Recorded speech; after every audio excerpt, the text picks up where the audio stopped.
Hi friends, എല്ലാവർക്കും നമസ്കാരം. വിജാസ് വാനിലേക്ക് സ്വാഗതം. ഞാനിന്ന് തയ്യാറാക്കുന്നത് ആപ്പിൾ ബർഫിയാണ്.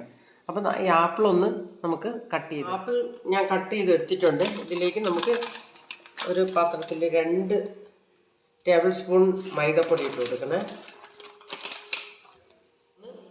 മിക്സിയിലൊന്ന് അരിഞ്ഞ് കട്ട് ചെയ്ത് വെച്ചിരിക്കുന്ന ആപ്പിൾ ഒരു ജാറിലോട്ട് ഇട്ട് കൊടുക്കാം.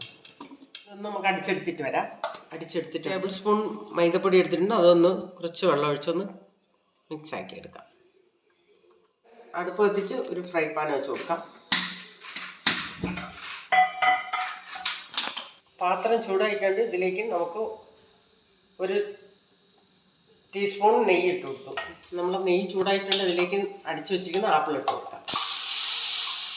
ഇതിലേക്ക് നമുക്കൊരു 4 ടേബിൾ സ്പൂൺ പഞ്ചസാര ഇട്ട് കൊടുക്കാം. പഞ്ചസാര ഇട്ട് കൊടുത്ത് മിക്സ് ചെയ്ത് വെച്ചിരിക്കുന്ന മൈദ ഒഴിച്ച് കൊടുക്കാം. മൈദ മാവ്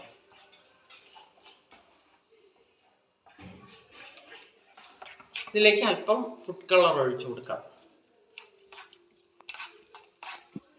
അപ്പോൾ നമ്മുടെ ആപ്പിൾ ബർഫി റെഡി ആയിട്ടുണ്ട്. ഇത് നമുക്കൊരു പാത്രത്തിലോട്ട് മാറ്റാം.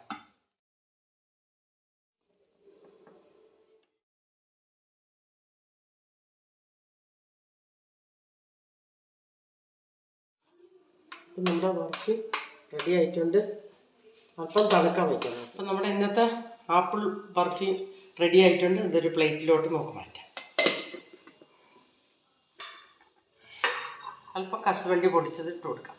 അപ്പോൾ നമുക്കിതൊന്ന് കട്ട് ചെയ്ത് നോക്കാം. അപ്പം നമ്മുടെ ആപ്പിൾ ബർഫി റെഡി ആയിട്ടുണ്ട്. എല്ലാവരും ട്രൈ ചെയ്ത് നോക്കുക. എല്ലാവർക്കും ഇഷ്ടപ്പെട്ടെങ്കിൽ ലൈക്ക് ചെയ്യുക, ഷെയർ ചെയ്യുക, സപ്പോർട്ട് ചെയ്യുക. നന്ദി, നമസ്കാരം.